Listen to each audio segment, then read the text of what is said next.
plusieurs observations qu'on peut faire. La première, c'est que dans cette phase-là dont on parle, c'est-à-dire la première phase du mouvement, effectivement, Facebook a joué un rôle majeur.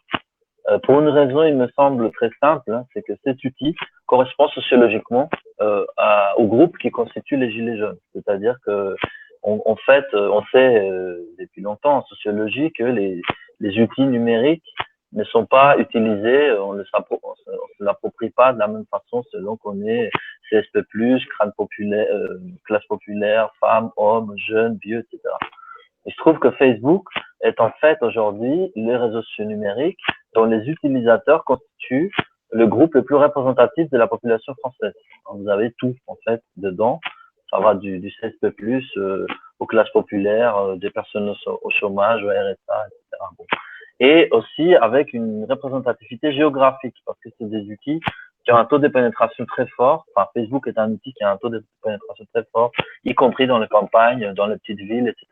Ce qui n'est pas le cas d'autres outils. Par exemple, Twitter, ça a complètement une autre sociologie très différente, beaucoup plus jeune, beaucoup plus urbaine, beaucoup plus CSP+. Donc, Facebook, en fait, correspond sociologiquement exactement aux groupes qui ont commencé ce mouvement. Ce qui explique, en fait, qu'ils l'ont, de manière complètement instinctive, l'ont utilisé pour leur mouvement. Ça, c'est la première chose. La deuxième chose, c'est que ce mouvement advient dans une conjoncture qui est très intéressante parce que c'est la séquence d'après scandale Cambridge Analytica autour de l'élection de Trump, etc.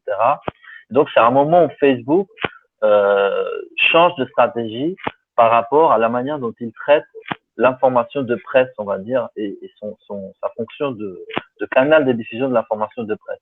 En fait, en janvier 2018, Mark Zuckerberg annonce toute une série de changements dans l'algorithme qui font que la presse, donc les pages Facebook, les pages officielles, vont être reléguées dans l'algorithme au profit des groupes parce que Zuckerberg croit que les groupes, c'est quelque chose qui renvoie davantage, qui correspond plus à son idéal de communauté virtuelle et aussi qui est plus intéressant d'un point de vue commercial, mais surtout mettre en avant les groupes va le protéger d'un certain nombre de critiques que Facebook a reçues sur le fait de mettre en avant telle ou telle source d'information.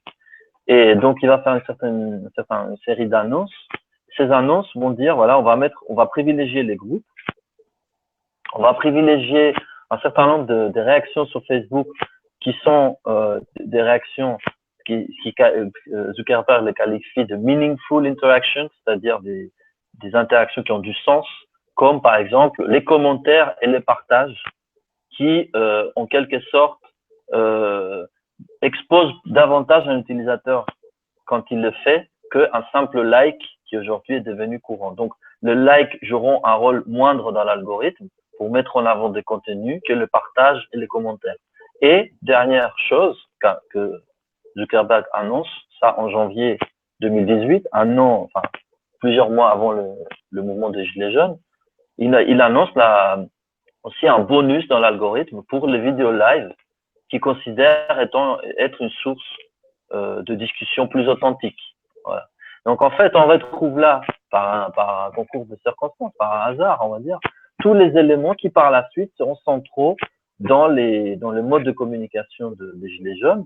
Parce que quand j'ai regardé les lives de Maxime Nicole, bon, il a à chaque fois, ou en tout cas au pic de la mobilisation, plusieurs dizaines de milliers de partages, et des vues et des commentaires dans ces Facebook Live qui durent très longtemps. Et donc, automatiquement, il bénéficie d'un bonus de l'algorithme qui fait que ça crée un cercle vertueux qui fait que le plus il a des réactions et le plus il utilise ces outils, le plus il va avoir de l'audience. Et donc, en fait, du coup, les groupes comme celui de Maxime Nicole, mais aussi celui d'Éric Drouet, vont avoir très vite des centaines de milliers très actifs, des centaines de milliers d'utilisateurs. Donc, vous avez tous ces paramètres qui n'ont rien à voir avec les mouvements, qui sont des paramètres techniques et sociologiques qui sont intéressants.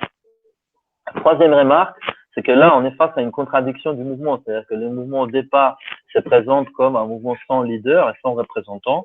Or, de fait, on s'aperçoit que les personnes qui occupent le devant de la scène, ce sont des personnes qui ont la main sur des dispositifs numériques.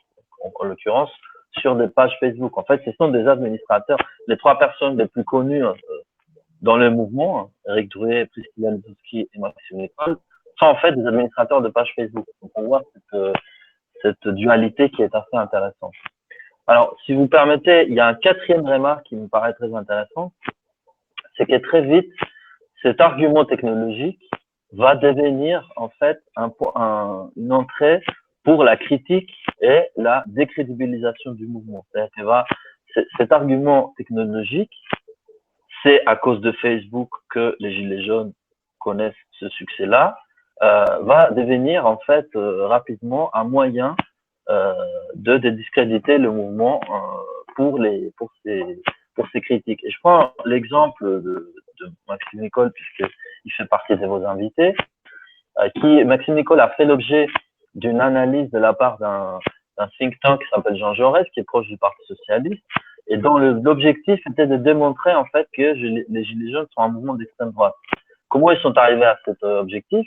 Ils sont allés fouiller le profil des principaux protagonistes, dont celui de Maxime Nicole, et ils ont réussi à trouver plusieurs années auparavant un certain nombre de likes qu'ils avaient fait à des contenus du Front National de Marine Le Pen. Et donc, dans un raisonnement complètement linéaire et déterministe, pour ce qui nous concerne, au lieu de la science, on va dire, ils ont fait le raisonnement suivant. Ce mouvement obéit à un petit nombre de leaders.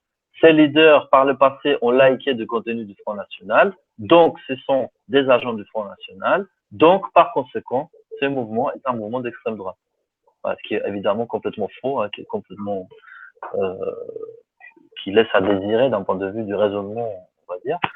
Mais voilà. Donc, l'outil Facebook est devenu en quelque sorte la raison qui explique la nature, on va dire, problématique du mouvement des Gilets jaunes. Et évidemment, ça a continué par la suite, puisque il y a eu des études qui sont apparues, sur lesquelles je peux revenir si ça vous intéresse, qui ont tenté, en tout cas, qui ont laissé entendre que ce mouvement était, sur Twitter notamment, manipulé par des forces obscures, notamment par des Russes.